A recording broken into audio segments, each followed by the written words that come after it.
तो कहानी की शुरुआत फ्यूचर में योजा प्राइम प्लेनेट से होती है और ये प्लेनेट प्रीडेटर का खुद का होता है। यहाँ पर हम एक छोटे जानवर को देखते हैं और तभी वो छोटा जानवर उससे ज्यादा शक्तिशाली जानवर से खाया जाता है और फिर वो ताकतवर जानवर उससे भी ज्यादा शक्तिशाली जानवर से खाया जाता है। और ये एक सिंबल है जिसका मतलब है कि जो यहाँ पर ताकतवर होगा वही सरवाइव करके रह सकता है। फिर इसके बाद हम एक स्पीशीज को देखते हैं जिसमें एक प्रीडेटर होता है जिसका नाम केवाय होता है और केवाय अपनी स्पीशीज से एक जगह पर जाता है, एक पहाड़ी जैसी जगह पर, जहाँ पर वो अपने छोटे भाई डैग पर अटैक करता है। डैग भी एक प्रीडेटर होता है लेकिन वो काफी कमजोर है बाकी प्रीडेटर्स के कंपैरिजन में। अब इनकी लड़ाई होती है जिसमें ये होता है कि केवाय डैग पर काफी भारी पड़ रहा होता है और ये सब वो अपने पिता के ऑर्डर्स पर कर रहा था। उनकी लड़ाई के बीच में डैग एक खाई में गिरने लगता है लेकिन वो किसी तरह से बच जाता है। खैर, अब वो दोनों आपस में बात करते हैं जहाँ पर हमें पता चलता है कि डैग का कोई वजूद नहीं है अपने क्लैन के अंदर, क्योंकि कमजोरों की उनके क्लैन में कोई जगह नहीं होती और उसे अपने वजूद को साबित करने के लिए किसी ताकतवर जीव का शिकार करना पड़ेगा और एक ट्रॉफी लेकर आनी पड़ेगी। अब केवाय उसे एक जेन्ना नाम के डेड प्लेनेट के बारे में बताता है जहाँ पर कलिस नाम का एक जीव रहता है जो कि बहुत ही शक्तिशाली है। इतना ही नहीं, प्रेडेटर्स तक उससे डरते हैं, लेकिन डैग ठान लेता है कि वो वहां जाएगा और उसका शिकार करेगा। लेकिन केवाय उसे बताता है कि ये इतना आसान नहीं है, पर डैग अपने आप को साबित करने के लिए डैग ये करने वाला था। लेकिन इस बीच उसके पिता एंजोरे वहां आ जाते हैं। अब उनके पिता यहाँ पर आए थे अपने काम को, तुम्हें एक और मौका चाहिए अपने आप को साबित करने का, लेकिन यहाँ पर उनका पिता नहीं मानता। तब डैग कहता है कि वो कलीस का शिकार करेगा और ये सुनकर उसके पिता कहते हैं ये उसके बस की बात नहीं है, लेकिन डैग उन्हें विश्वास दिलाने लगता है। फिर उसके पिता उसे एनर्जी फील्ड की हेल्प से बंद कर देते हैं और अपने बेटे केवाय से उसे खत्म करने को कहते हैं और फिर केवाय भी आगे बढ़ता है, लेकिन इससे पहले वो अपने भाई को वो अपनी तलवार से उसे आजाद कर देता है और अपनी स्पेसशिप में भेज देता है और फिर अपने हाथ में लगे हुए रिमोट से स्पेसशिप को बंद भी कर देता है। लेकिन डैग जानता था कि अगर केवाय ने उसे बचाने के लिए ये सब किया तो उसके पिता उसे नहीं छोड़ेंगे और होता भी बिल्कुल यही है। केवाय और उसके पिता में जोरदार फाइट होती है जिसमें एंजोर जो होते हैं उसका एक हाथ काट डालते हैं, यानी कि अपने खुद के बड़े बेटे का। अब यहाँ पर डैग के पिता जो होते हैं अपने बड़े भाई केवाय को मारने ही वाले थे, लेकिन जो केवाय होता है उसके हाथ में जो रिमोट था उससे वो अपनी स्पेसशिप को टेक ऑफ कर देता है, जिससे डैग वहां से आजाद हो जाता है, या फिर ये कह सकते हैं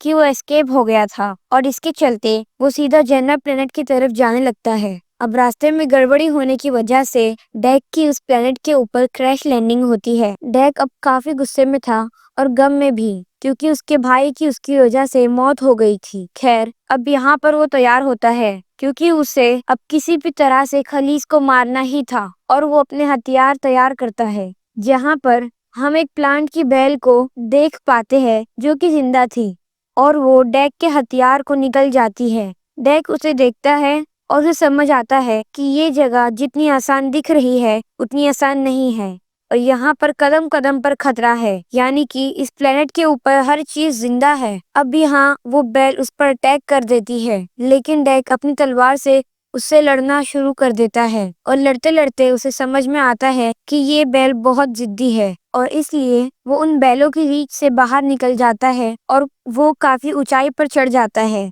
खैर, अब बैलों की वजह से उसे काफी चोट लग चुकी थी और इसलिए वो एक हर्बल प्लांट को अपने हाथों पर लेप की तरह लगा लेता है। अब इसके बाद वो आगे बढ़ता है जहाँ पर उसे कुछ कांटे दिखाई देते हैं जिनके अंदर से एक ऐसी जहरीली गैस निकल रही होती है जिससे डैग बेहोश हो सकता था। इसी बीच उसे एक लड़की की आवाज सुनाई देती है जो कि एक बड़े से बर्ड क्रिएचर के घोंसले में अटकी हुई थी। वो डैग को उन कांटों के बारे में अवेयर करने लगती है, लेकिन इसी बीच एक बहुत बड़ी चिड़िया डैग पर अटैक कर देती है और वो उन कांटों के ऊपर चीजें फेंक रही थी जिससे वो जाते जाते ट्रिगर होकर गैस छोड़ रही थी। वो लड़की उससे ये कहती है कि वो पंछी उसका शिकार तभी करेगा जब वो बेहोश हो जाएगा। अब यहाँ वो डैग से एक हथियार मांगती है और डैग उसे एक कटर दे देता है और उसके बाद वो बेहोश हो जाता है। जब वो उठता है तब वो पंछी उस पर अटैक करने लगती है। खैर, यहाँ पर थिया बोलती है कि उसे पता है कि वो कलीस का शिकार करने आया है और वो उसे कलीस तक पहुंचा सकती है अगर वो चाहे तो। उसे पता है कि वो कहाँ पर मिलेगा। डेक उसे साथ ले जाने नहीं चाहता था, लेकिन आगे देखते हुए काफी प्रॉब्लम्स हो सकती थी जो कि थिया सॉल्व कर सकती थी, जिसके चलते वो उसे अपने साथ ले जाने के लिए मान जाता है। अब यहाँ पर हम थोड़ा बहुत थिया के बारे में जान लेते हैं। तो वो असल में एक सिंथेटिक है और वो यहाँ पर करीबन 2 साल पहले आई थी अपने बाकी सिंथेटिक साथियों के साथ में। और देखो, अगर आपको यहाँ पर अब तक सिंथेटिक का मतलब समझ नहीं आया है तो इसे आसान भाषा में आप एंड्रॉयड समझ लो। अब जब वो यहाँ पर अपने साथियों के साथ में आई थी, उसके बाद ये हुआ कि वो सब अलग अलग हो गए थे और मुश्किलों में पड़ गए। और यहाँ पर ये एंड्रॉयड्स है या फिर कलीस के बारे में पता करने के लिए। और एक और जरूरी बात कि थिया असल में वेलैंड यूटानी कॉरपोरेशन का हिस्सा है। और जिन्हें नहीं पता कि कॉरपोरेशन क्या है, तो मैं उन्हें बताना चाहूंगी कि वेलैंड यूटानी कॉरपोरेशन असल में एलियन और प्रीडेटर यूनिवर्स की एक फिक्शनल मेगा कंपनी है, जिसे द कंपनी भी कहा जाता है। ये एक बहुत ही पावरफुल और ग्रीडी कॉरपोरेशन है जो असल में एडवांस्ड टेक्नोलॉजी और एलियन स्पीशीज को अपने फायदे के लिए कंट्रोल करना चाहता है। और इस कंपनी के लोग इंसानी जिंदगी से ज्यादा प्रॉफिट को इम्पोर्टेंस देते हैं, यानी कि मुनाफे को। इसलिए वो जेनोमॉर्फ जैसे डेंजरस क्रिएचर्स को भी कैप्चर करने और उन पे एक्सपेरिमेंट्स करने की कोशिश करते हैं। ऑफिशियली कंपनी का नाम स्पेस कोलोनाइजेशन, टेराफॉर्मिंग और रोबोटिका है, लेकिन सीक्रेटली ये अनएथिकल रिसर्च और वेपन डेवलपमेंट भी करते हैं। तो अब आपको समझ में आ गया होगा कि ये एंड्रॉइड्स यानी कि सिंथेटिक्स को किसने भेजा था। खैर, इसके बाद ये दोनों आगे बढ़ते हैं और कुछ खतरों का सामना करते हैं और फिर एक जगह रुकते हैं। अब वहाँ थिया के पूछने पर डेक अपने बारे में कुछ चीजें बताता है। क्योंकि उनके पास एक ट्रांसलेटर डिवाइस था, इसलिए एक दूसरे की बातें इनको समझ आ रही थी। मीनवाइल हम टेसा को देखते हैं जो बेस में मौजूद थी और वहाँ रिपेयर हो रही थी। यहाँ पर उसे पता चलता है कि थिया असल में एक योजा के साथ है और टेसा उस योजा को कैप्चर करना चाहती थी। यानी कि देख लो, क्योंकि वो भी एक एलियन स्पीशीज था और ये कंपनी की तरफ से ऑर्डर्स भी थे। बेसिकली सिंपल सी बात है, जो अलग स्पीशीज अलग क्रिएचर्स दिखाई दे उन्हें वहां ले आओ। अगले दिन डेक और थिया अपने सफर को जारी रखते हैं और रास्ते में उन्हें कुछ राइनो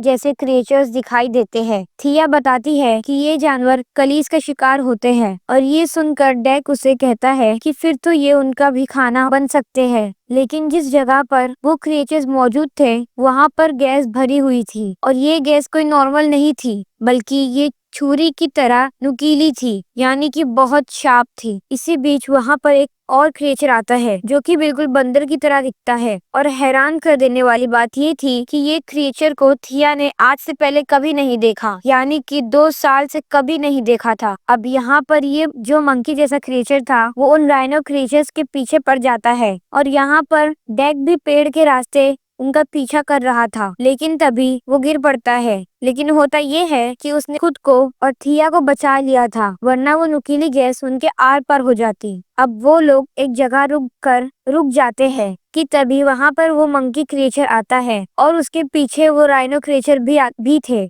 जिसको डेक अपनी तलवार से 2 टुकड़ों में बांट देता है। पर अपना खतरा अभी टला नहीं था। उन्होंने एक गोरे टेंटेकल क्रिएचर देख लिया जो उन्हें खाने के लिए आने वाला था, लेकिन क्योंकि ये क्रिएचर थिया के पीछे ही था इसलिए वो वहां से भागने लगता है। यानी कि जो मंकी क्रिएचर था वो उतना बुरा नहीं था, लेकिन फिर डेक अपनी स्वॉर्ड लेकर उसके ऊपर चढ़ जाता है और उसे चीर कर मार डालता है। मीनवाइल हम टेसा को अपने टीम के साथ देखते हैं। टेसा डेक का ब्लड उस बैलों वाली जगह पर नोटिस करती है, लेकिन तब भी वो बैल जो होती है वो उन पर भी अटैक करने लगती है। लेकिन टेसा और उसकी टीम के पास काफी एडवांस्ड वेपन्स थे, इसलिए वो इजीली जीत जाते हैं। अब रात में दूसरी तरफ डेक उस क्रिएचर का मीट पकाता है और खाने लगता है और वो मंकी क्रिएचर भी उनके साथ में था जिनका नाम ये बड़ी रखते हैं। अब यहाँ पर जो बड़ी होता है वो असल में कोई आदमी या फिर कोई मेल नहीं था, बल्कि वो फीमेल थी। यहाँ पर थिया डेक से पूछती है कि क्या वो अकेला रहता है, तब वो बताता है कि नहीं, उसका बड़ा भाई था जिसे उसके पिता ने मार डाला होगा। और थिया उससे पूछती है कि क्या वो दुखी है इसीलिए वो यहाँ आया है, जिसके ऊपर डेक ये बताता है कि दुख और इमोशंस ये सब कमजोरी होती है और वो यहाँ पर खाली कलीस को मारने आया है। जिसके बाद डेक ये पूछता है कि वो यहाँ पर उसके साथ क्यों है, तो थिया बताती है कि वो टेसा को ढूंढना चाहती है क्योंकि वो उसकी बहुत ही करीब है। तब डेक ये कहता है कि वो उसकी सिस्टर की तरह है और वो ये सुन के थिया को थोड़ा अच्छा लगता है, जो कि वैसे काफी फनी था। जहाँ पर बड़ी यानी कि जो मंकी थी वो डेक की कॉपी कर रही थी और वैसे भी ऐसे भयंकर एलियन स्पीशीज के साथ कॉमेडी देखकर काफी मजा आया। एनीवेज, अब दूसरी तरफ हम टेसा और उसके साथियों को देखते हैं जिन्होंने प्रीडेटर का शिप ढूंढ लिया था और उसके अंदर उनको प्रीडेटर के हाई टेक वेपन्स मिल चुके थे। अब अगले दिन डेक और थिया आगे बढ़ रहे होते हैं, लेकिन डेक बड़ी को पीछे छोड़कर आगे चलने लगता है। हालांकि ये चीज थिया को पसंद नहीं आती। इसके बाद वो एक तालाब पर रुकते हैं जहाँ पर डेक को एक बहुत बड़ा दांत मिलता है जो कि कलीस का ही था। यहाँ डेक इस चीज को फिगर आउट करता है कि जो कलीस है उसका ठिकाना आसपास होगा और ज्यादा दूर वो नहीं है और यहाँ से वो पानी पीने आता होगा। यहाँ थिया जो होती है वो डेक को वुल्व्स यानी भेड़ियों के बारे में बताती है। वो बोलती है कि भेड़ियों में से एक अल्फा होता है जो कि सबसे ताकतवर होता है और जो अल्फा वुल्फ होते हैं वो यहाँ पर ज्यादा शिकार नहीं करते बल्कि अपने ग्रुप को, अपने क्लैन को प्रोटेक्ट करते हैं। यहाँ थिया उसे समझाना चाहती थी कि जो असली ट्रॉफी होती है ना, वो अपने लोगों को बचाने में होती है, ना कि किसी को मारकर हुनर बनाने में। लेकिन डेक कहता है कि वो ऐसा अल्फा बनेगा जो कि सबसे ज्यादा किलिंग्स करेगा, ताकतवर होगा। अब वो लोग आगे बढ़ने लगते हैं। यहाँ पर डेक कई सारे सिंथेटिक्स को देखता है, यानी कि एंड्रॉइड्स को, जो कि नष्ट हो चुके थे। थिया बताती है कि ये पक्का कलीस ने किया होगा और ये सारे के सारे एंड्रॉइड थिया के ग्रुप के ही थे। अब यहाँ पर डेक और थिया को थिया की टांगे भी मिल जाती है। उसके बाद डेक थिया की मदद करता है और फिर थिया अपने बेस पर अपनी टांगों को जोड़ने लगती है और खुद को हील करती है। अब थिया जो होती है वो डेक से ये बोलती है कि उन्हें वहाँ से निकल जाना चाहिए क्योंकि उसकी बहन यानी कि टेसा यहाँ पर आ रही है।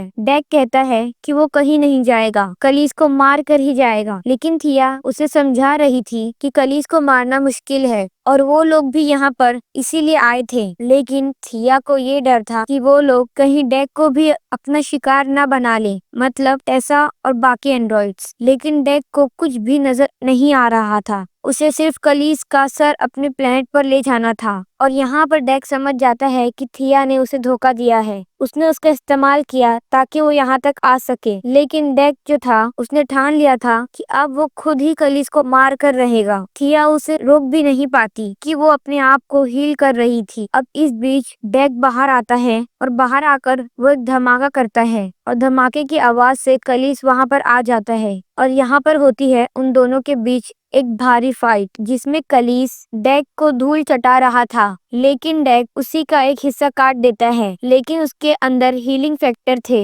जिससे कि वो अपने आप को फिर से जोड़ लेता है, या फिर ये कहे कि उसको वो पार्ट फिर से उग जाएगा। उसकी इस एबिलिटी की वजह से उसे मारना मुश्किल था और यही रीजन था कि आज तक उसे कोई मार नहीं पाया। इस बीच कलीस डेक को थिया के पास फेंक देता है जिससे कि उसकी हीलिंग प्रोसेस रुक गई थी और उसके पैर भी आपस में जुड़ नहीं पाते। यहाँ पर थिया डेक को बचाने के लिए कलीस के ऊपर गोली चलाती है, लेकिन उसे इससे कोई फर्क नहीं पड़ता। तब वो आकर थिया के ऊपर अटैक करने की कोशिश करता है, लेकिन डेक उसे रोक देता है। इसके बाद वो फाइनली कलीस का सर काट देता है, लेकिन वो सिर फिर से उसकी बॉडी से जुड़ गया था और इस बार कलीस डेक पर अटैक कर देता है, लेकिन वो उसे जान से मारने के बजाय उसे सूंघने लगता है, जो काफी वियर्ड सी चीज थी। अब इस बीच टेसा और उसकी टीम आती है, जहाँ पर टेसा डेक के हथियार से कलिस और डेक दोनों को फ्रीज कर देती है और उन्हें साथ ले जाने लगती है। और यहाँ पर वो चीज परफेक्टली फिट होती है, जहाँ पर ये दिखाया गया था कि छोटे जानवर को उससे बड़े जानवर ने खाया और फिर उसको उससे भी बड़े जानवर ने। तो यहाँ पर देखा जाए तो इन दोनों को ही यहाँ पर एंड्रॉइड अपने साथ ले जाने वाले थे, यानी कि मौका लगना चाहिए, जिसके हाथ जो चढ़ गया वो उसको खत्म कर देगा। अब जब डेक अपनी आंखें खोलता है तो वो अपने सामने थिया को पाता है, लेकिन वो थिया नहीं बल्कि टेसा थी और टेसा ने थिया को स्विच ऑफ कर दिया था। यहाँ पर डेक से वो ये कहती है कि अब वो उसकी कंपनी का हिस्सा है, लेकिन डेक बोलता है कि एक बार मुझे खोल दो फिर मैं बताता हूँ। लेकिन इसी बीच थिया को वो ऑन कर देती है और यहाँ पर थिया टेसा को देखकर काफी खुश होती है और टेसा भी काफी खुश होती है। लेकिन तभी थिया की नजर डेक पर जाती है, जो कि कैद में था। थिया टेसा को समझाती है कि उन्हें इस चीज की जरूरत नहीं है और उनको बस कलीस चाहिए था। इस पर टेसा कहती है कि ये उनकी रिसर्च के काम आएगा और इससे मदर बहुत खुश होगी। और मदर वो लेडी थी जिन्होंने इन सिंथेटिक्स को यानी कि रोबोट्स को या फिर ये कहे कि एंड्रॉइड्स को बनाया था। अब जैसे कि मैंने बताया, इन दोनों के अंदर फीलिंग्स थी, जिसके चलते यहाँ पर थिया को टेसा का ये डिसीजन काफी गलत लग रहा होता है और वो उसके खिलाफ हो जाती है। वो टेसा को बताती है कि इसने उसकी जान बचाई थी, यानी कि डेक ने। तब टेसा कहती है कि इनकी नस्ल में कमजोरों को मार दिया जाता है और वो समझ गई थी ये चीज करना क्यों जरूरी है, ताकि वो लोग आगे निकल सके। और इसलिए वो भी थिया को बंद कर देती है, क्योंकि वो बेकार है और वैसे भी उन्हें बस उनका मिशन कंप्लीट करने के लिए बनाया गया था, ना कि इमोशंस को फील करने के लिए। अब इसी बीच टेसा के साथी आकर उसे बुलाकर ले जाने लगते हैं और टेसा उनके साथ जाने लगती है, लेकिन वो एक सिंथेटिक यानी कि रोबोट को या फिर एंड्रॉइड को ऑर्डर देती है कि वो थिया को बंद कर दे। लेकिन फिर आती है टेसा और बड़ी अपनी माँ से मिलती है यहाँ, यानी कि ये भी एक शॉकिंग चीज थी कि कलीस भी एक फीमेल है और डेक भी कलीस को सहलाने लगता है, जो कि शायद से ये हो सकता है कि उसकी बेटी का ध्यान रखने के लिए। काफी शुक्रिया, जो कि ये बताता है कि प्यार अच्छों को चेंज कर सकता है, लेकिन तब भी होता ही है कि कलीस फ्रीज हो जाती है और इसके बाद उसके टुकड़े हो जाते हैं और ये सब टेसा ने किया था। अब ये देखकर थिया को काफी बुरा लगता है और अब टेसा थिया पर एम करती है, लेकिन बड़ी आकर टेसा का सिर उखाड़ लेती है और इसी तरह उनका बेस बेकार हो जाता है। फिर अब सीन थोड़ा आगे बढ़ता है, जहाँ पर डेक अपने प्लेनेट पर लौट कर आता है और अपने पिता के सामने ट्रॉफी के तौर पर टेसा का सिर दिखाता है। लेकिन उसके पिता इसको जीत नहीं मानते, लेकिन अकॉर्डिंग टू डेक उसने अपने क्लैन की हेल्प की थी, क्योंकि आने वाले टाइम में टेसा और उसके जैसे कंपनी और एंड्रॉइड जो है वो उनके लिए खतरा बन सकते थे, क्योंकि उसने उनकी हाईटेक एडवांस टेक्नोलॉजी देखी थी। खैर, इस चीज को डेक के पिता नहीं समझते और उस पर अपने 2 गार्ड से हमला करवाते हैं, जैसे कि नॉर्मल टिपिकल फैमिली नहीं होती कि हाँ भाई ये बड़े लोग जो होते हैं वो छोटों को गलत ही समझते हैं। बिल्कुल ऐसी चीज थी, लेकिन डेक दोनों को चुटकियों में मार डालता है, क्योंकि उसने एक्सपीरियंस गेन किया था और अब वो काफी शक्तिशाली हो चुका था। उसके बाद फाइट होती है डेक और उसके पिता की, जहाँ पर एक इंटेंस बैटल के बाद डेक जीत जाता है। अब डेक के पिता ये कह रहे हैं कि उसका क्लैन में स्वागत है और वो अपनी जगह यहाँ पर बना सकता है, जिस पर डेक कहता है कि उसके पास खुद का क्लैन ऑलरेडी है। और इतना कहकर बड़ी पीछे से आकर उसके पिता का सर